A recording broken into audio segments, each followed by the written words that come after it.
What's up, family, and welcome to another exciting edition of the Ravens Football Junkies Podcast. I'm your host with the most, Matt Bradby, your plug on all things Ravens and NFL football.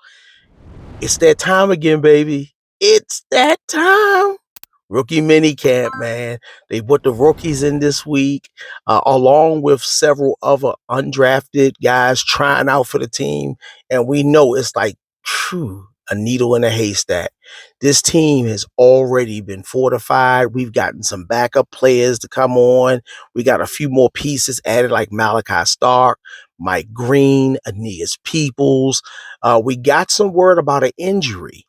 And that's probably another reason why the Ravens signed Noteboom.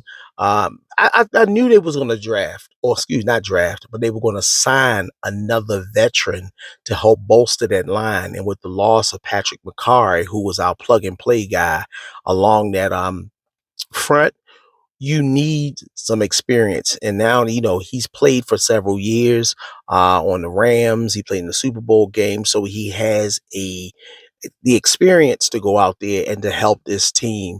Is he a world beater? No, but you don't need a world beater. You just need a consistent force, whether at guard or if a tackle goes down like Ronnie Stanley or Rosengard, you can plug and play this guy and he can at least hold up.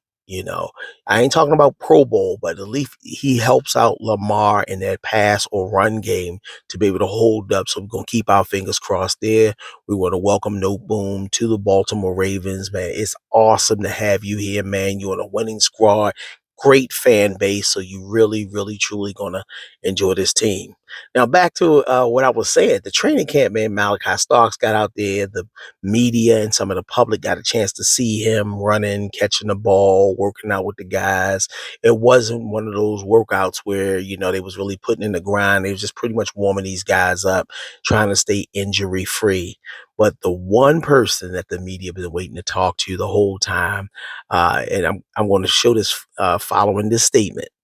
Mike Greene approached the podium and he discussed his role with the Ravens.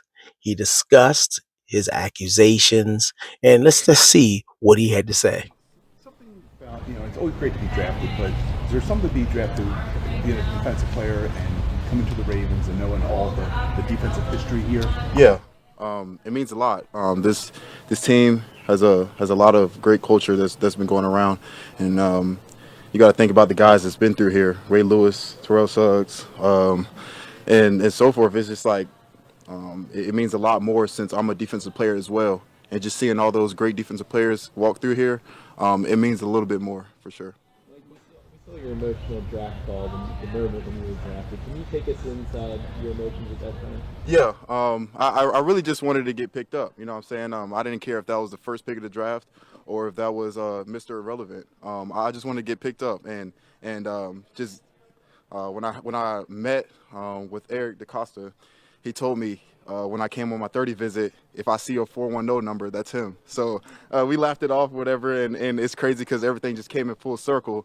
I'm sitting down on the couch and I see that 410 number, and I knew it was him. So it meant a lot, and me and my family got to celebrate that, and it was great. Mike, some people had you as confidence being pick. I mean, most people. Was it tough waiting, or is the fact that you got drafted by a team that is defensive rich tradition? Yeah. Not too far from home sort of east? Yeah, of course it's tough. Just knowing that you got first round potential, and just knowing that regardless what team that you was going to go to, that you just wanted a chance to get out the first round, and then that was a goal that I set for myself. Didn't really get to get that goal, but coming to the Ravens was a blessing in disguise, and I live by that, and I mean that. I honestly can say I don't think there's a better program or franchise that I can be a part of than the Ravens. So I'm blessed to be here. It's an honor. I'm ready to get to work. How much will this motivate you going forward, the fact that you had to wait maybe longer than you anticipated? Yeah, I mean a lot. I feel like all my life I've been able to keep a chip on my shoulder, and I feed off of that. And I feel like just being able to go out there with just a chip on your shoulder, it means a little bit more. And I feel like just going through that process of of knowing that I have potential to go somewhere, but and go to a certain pick, but not. It's just something I'm gonna keep on the back of my head when I'm able to go against these other teams. Keep track of the teams that maybe Every single team. Yes. You were very candid at the combine about the past sexual assault allegations. Correct. And how much did you worry that that was going to cost you in the draft process? I mean, throughout the draft process, you really just need one team to choose you, and that happened to be the Ravens. And I'm just blessed to be here. Unfortunately, I didn't get picked up in the first round like I wanted to, but like I said, this is a blessing in disguise. I'm glad to be here, and I'm just focused on moving forward with my life and with my career, and that's going to be here with the Ravens. How much did the Ravens ask you about the accusations? I mean, how much dialogue did they specifically ask you about what happened? Every team asked me, and I've been completely open about everything, and it's something that I had to go through, and I got through it. And like I said, at this point forward, I'm just focused on moving on with my career at the Ravens. I know you denied the allegations, but can you shed any light on how it happened that there were two separate allegations? Yeah, and great question. Like I said, I'm just focused right now on moving forward with my career at the Ravens. I'm blessed to be here. It's an honor. And like I said, I'm glad to see what the future might hold for me. Have you done any work, whether it's like training or therapy, to improve so these things don't happen again? Technically, I feel like throughout the pre-draft process, you got a lot of things going on. And I feel like I was able to do many resources that not just help me with just on the field, but mental aspect as well. And I feel like regardless, that was some resources that I was going to use. So, yeah.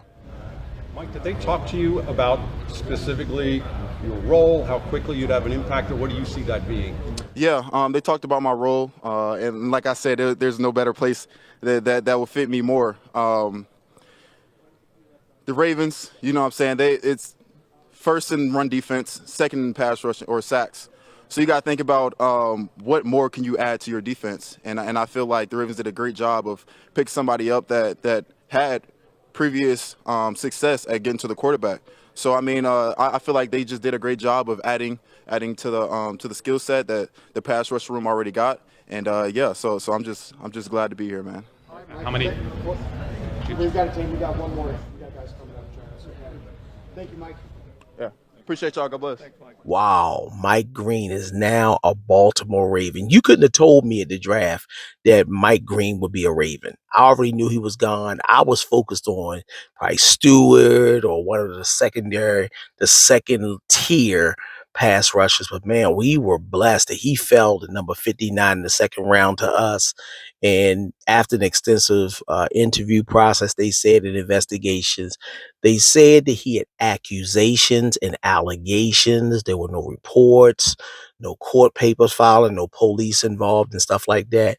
And I just want to say this, and I don't want to be disrespectful, Mike Greene, but I'm going to say this. You're now a professional football player.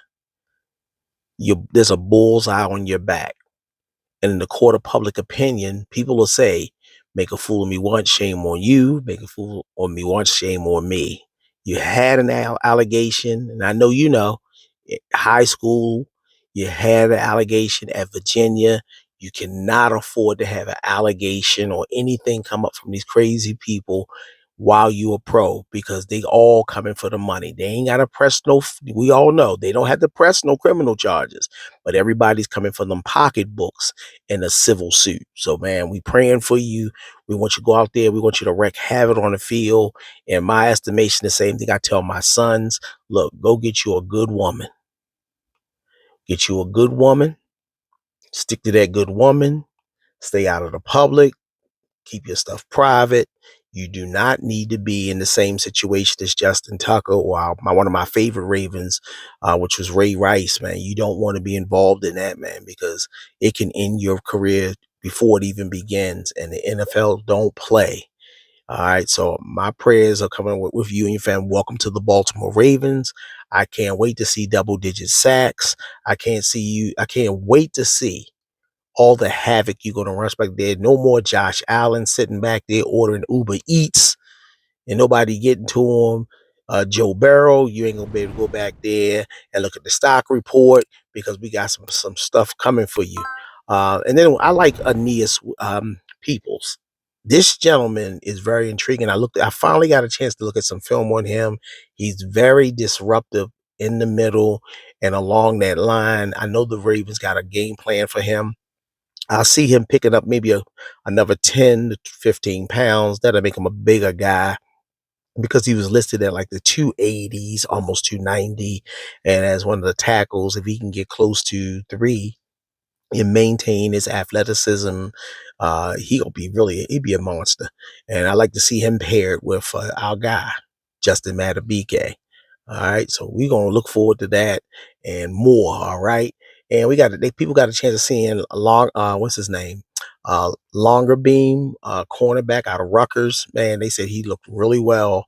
I was looking at film on him, and by the way, y'all, all these players that I'm high on or they're high on in the Ravens organization or the NFL, I'm going to do separate shows highlighting these gentlemen with their pros and cons and my takes on it throughout this week. So stand by. But he was out there working out. Bilal Cone, he was out there as well. They said he was pretty good. I'm interested in him because he was one of those surprise picks that I thought the Ravens. I'm just saying my personal opinion. There were other cornerbacks available or better positions available when they chose him. But look, EDC we trust. So bottom line, he picked him. He knew what he was looking for. They agreed as a draft team that he was a key player. So I look forward to seeing him mature and get out there. But I do like a longer beam. Most of these guys, I mean, honestly, we took a lot of players, and I don't see even half of them making it. I say definitely to make the team. You're looking at Mike Greene, Starks, Peoples. I see Conley. Maybe longer beam is special team start off, but we need some more depth. I think by them drafting these rookies, it's telling some of these guys that's been on the Ravens for a while with injury issues. A Darius Washington got to stay healthy this year. A lot of these guys got to stay healthy because they're replaceable. Um, I don't think, and somebody sent me in the mailbag, their question was, do you think that the Ravens are going to give a long-term contract for Washington, seeing though he had a breakout year last year? And my answer is no. I think this is probably the last season he'll be with the Ravens because he does have size issues. He plays bigger than who he is, but I think that, this 1 year is going to be a depth thing. I know the Ravens are fashionable at playing 3 safeties. You got your Kyle Hamilton, your Malachi Starks in Washington. You also see them interchange in and out as Starks learns this defense, learn the sets, and you'll probably see a lot more Malachi Starks because you don't draft a first round player outside maybe a quarterback and have him on the sidelines. They're going to plug and play him and get him out there right away. I think the signing of Mike Greene is going to push Adafi Owe. Adafi Owe is looking for a payday. This is his contract year, and I don't think he's going to get it from the Ravens. I like Adafi Owe. One of his knocks was he doesn't have that quick first step, but I like him. He brings pressure. He brings speed. Unfortunately, we haven't always seen that speed and that pressure matriculate on the field. He's always in the backfield, but he doesn't bring home the game. And we want to see a little bit more of that. This is his breakout year. I would love to keep him because we have the guys like Adisa Isaac behind him.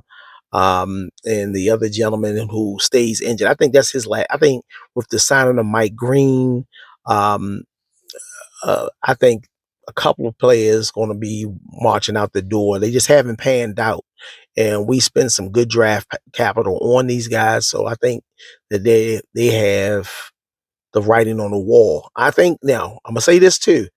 We have some guys that were undrafted free agents that are coming in there hungry, and they're going to be competing for them edge and them pass rush positions. That's why the Ravens purposely invited these guys here. Also, I want to say this. The guy, Teddy Buchanan, Trenton Simpson, man, you gonna have to go to work this year because I watched his game. I watched his games. I watched his films. He's a tackling machine.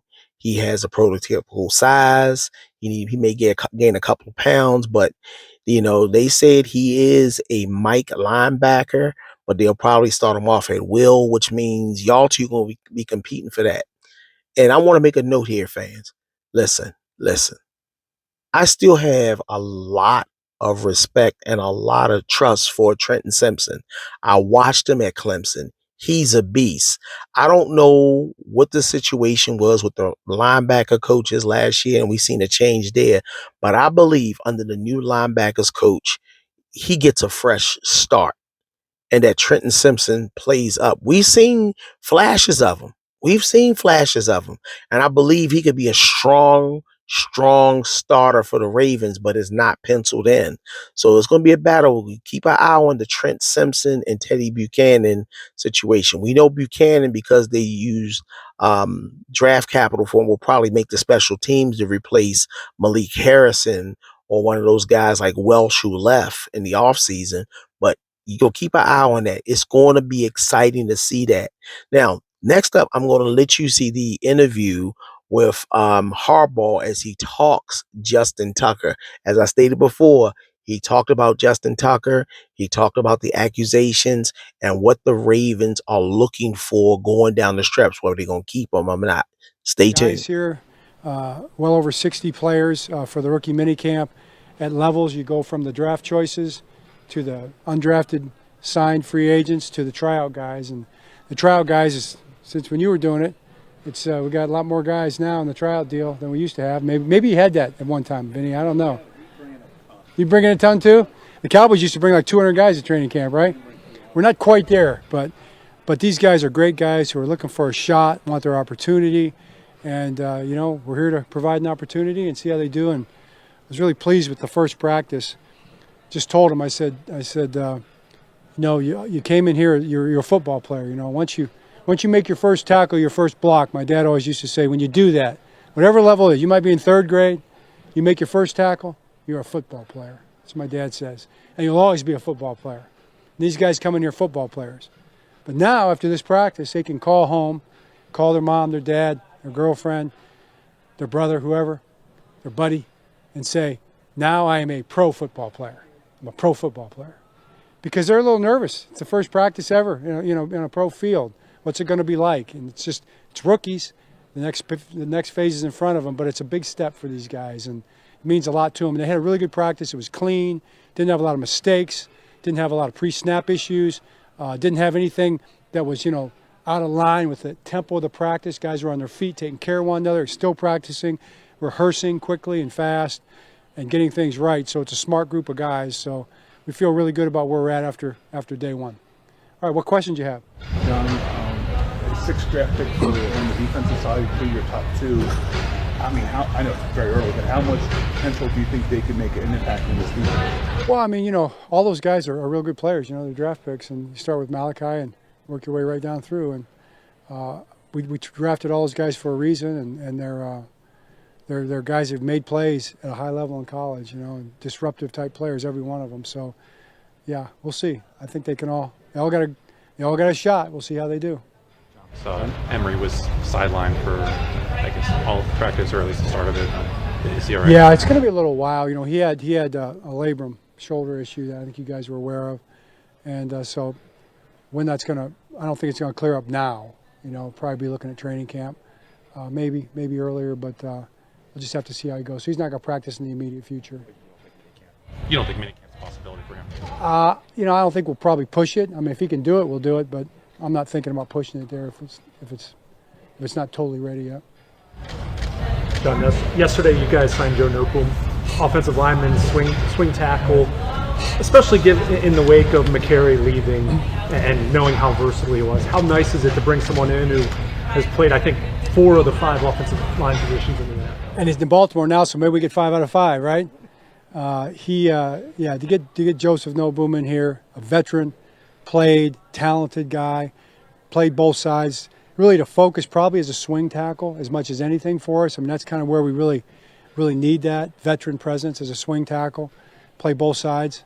And then, he could pop down in there and guard, but I think we'll be focusing on tackle. But really big signing for us. We're really excited. Talked to him last night. He's fired up. He's excited to be here, Luke. John, it's one thing to watch these guys on tape. Now you get to see them on the field itself. With a guy like Mike Greene, what stands out when you actually see him live?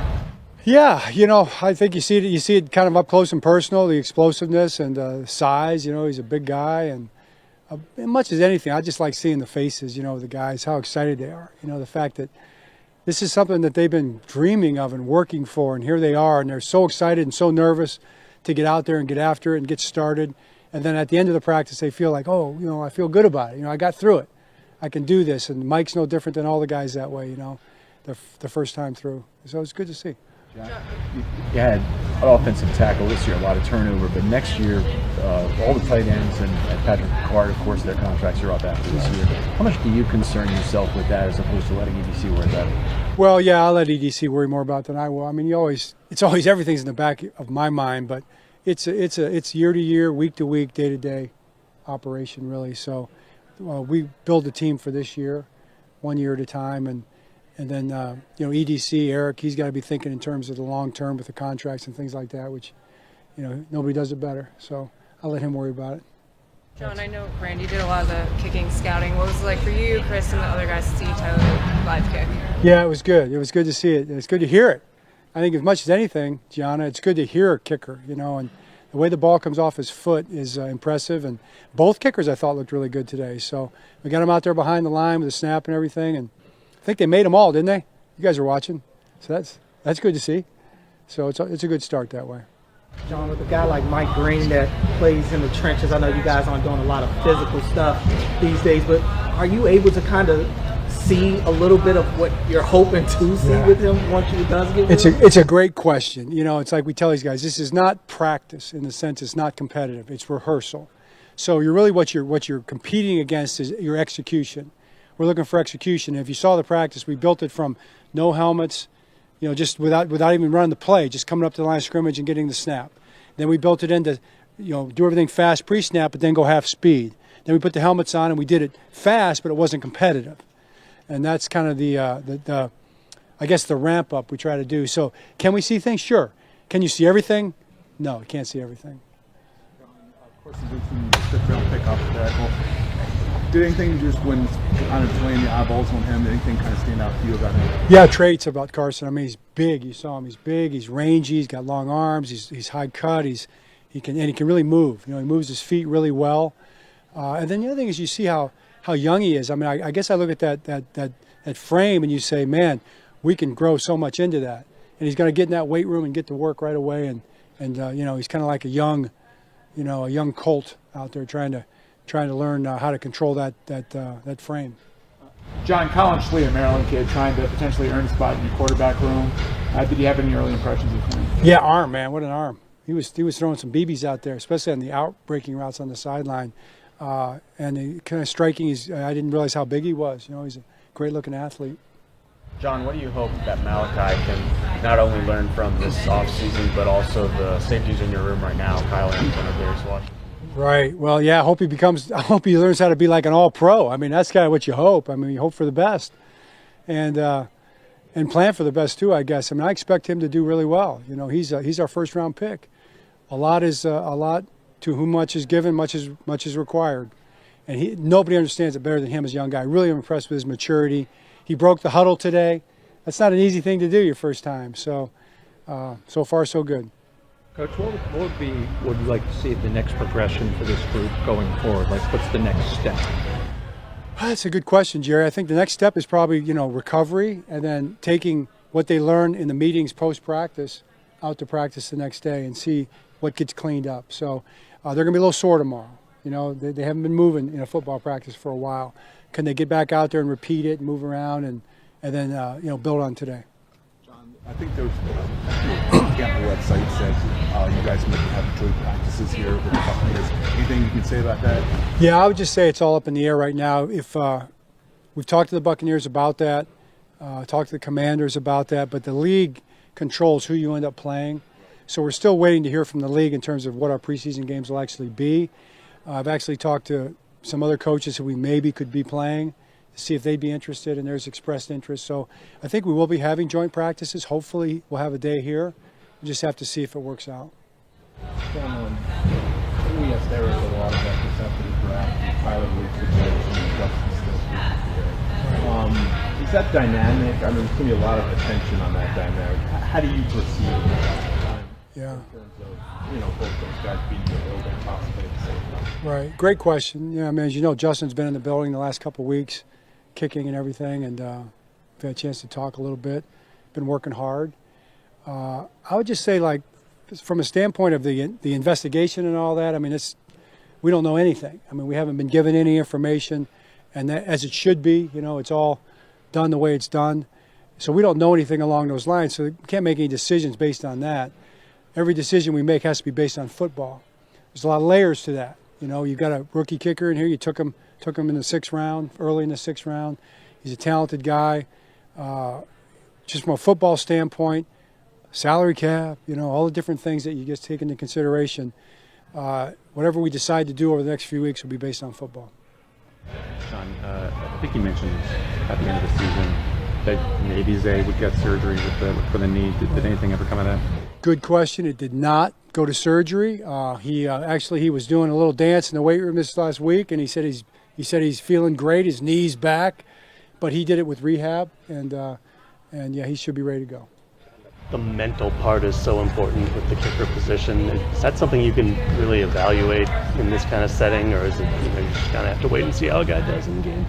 Yeah, it's a good question. You probably can evaluate it to a degree. I mean, there's pressure out here, especially when you're trying to win a job. And you go back to when Justin won the job, how he handled it. But I don't think you're ever going to really know until, everything guys do the first year is like a new day.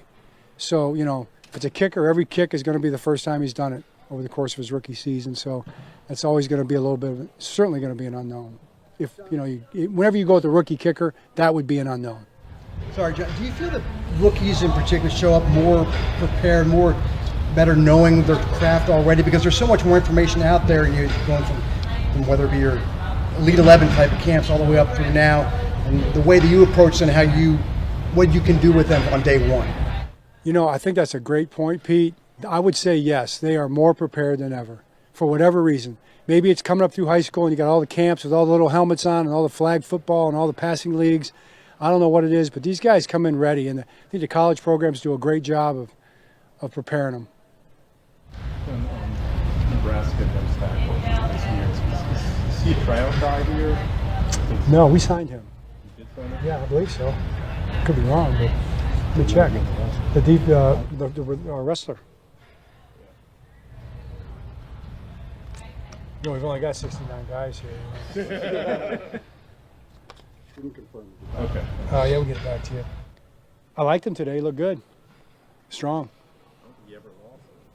166-0, I think, right? Is that good? That's pretty good. Reminds you of Kelly Gregg at all? Probably. We'll see him when we play. Yeah, Kelly Gregg, he leveraged those blocks really well. Yeah.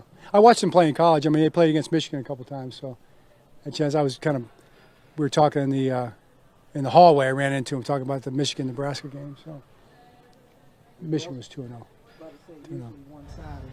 Yeah, well, yeah, I didn't. I might have mentioned that, maybe. Anything else? All right, thanks. Appreciate you guys. Wow, with what he said, it don't sound too good. A football decision, he said. I'm sorry, a football decision. So, with them using draft capital to draft a kicker, I don't think Justin Tucker will be with this team. He won't be unemployed too long, because looking at the NFL, we've seen some teams go through some kickers mid-season, making changes in his pedigree. In the best scenario, man, the perfect world, I wanted to see Justin Tucker retire a Baltimore Raven. If you are one of the fans out there who wanted to see Justin Tucker retire a Ravens, put it in the comments, y'all. Put yes, I wanted Justin Tucker to retire a Raven. Someone sent me a text, not a text, a DM the other day, and they said, Matt, man, I would love for him to just to go on and retire. I don't think he's trying to retire right now. I think he got a couple more years in him. It's just that these allegations and stuff just hit at a time where he had an off season, the first part of the season. He recovered, but it's like, the perfect storm. He had a bad start to the season. He was in his own head. Now these allegations, it's not like one or two, it's several allegations. And that's not to say that he's guilty. But in this world that we live in, you're guilty until proven innocent, right? You're guilty until proven innocent. And I think in order for Justin Tucker to get the justice that he need and probably to retire with that storybook ending, it won't be in Baltimore. It'll be somewhere else. He made all those records here. It was great to have him here for those 12 years. But I see Looper really getting out there. And I think they'll probably bring in, if they let him go, see a veteran kicker come in to compete for that job. Because just because you drafted the kid, you don't want to put your stake in just a unproven rookie. You want to challenge him during the preseason to make sure he's ready for the task. Because, after those three preseason games, the league and the season kicks off. For those who ask, yes, we as soon as they drop the schedule, we're gonna dive into that. We're gonna give our predictions. I want to hear what you guys have to say too. Tell me in our mailbag. I got the email up here. Email me with any question, any comments, any concern, because I really want to engage with you guys. Hopefully, we can be able to get some of our Ravens flock on. We can do some discussions because you don't have to be a superstar, a former football player to come on this show. We want average, everyday people who can articulate and love football to come in and chop it up with us. That's what it's all about. I mean, I know many podcasts, they have the guests, and I'm going to get some of the guests. I'm going to get some players, some old, some new. They'll be on here, but I want to focus on football talk from the fans' point of view. Not to say these guys aren't fans, but I want Baltimore to stand up. I want Ravens fans around the country to stand up. And I want your questions. I want your engagement because we can grow. Do me a great favor. Y'all know what I'm going to ask you. I'm trying to get to 1,000 subscribers. 1,000 subscribers. Okay. I want you to hit the subscribe button, hit the like button, and share this on your social media. Text this to somebody. I want to get my views up. I want to get my subscribers up so we can go into this season on fire. All right. Well, that's all for me. Another show in the books. Don't forget, make Ravens Football Junkies your number one podcast, talking all things Ravens and NFL football from a fan's point of view. I thank you for your time. Peace, love, and be safe out there. All right. Until next time.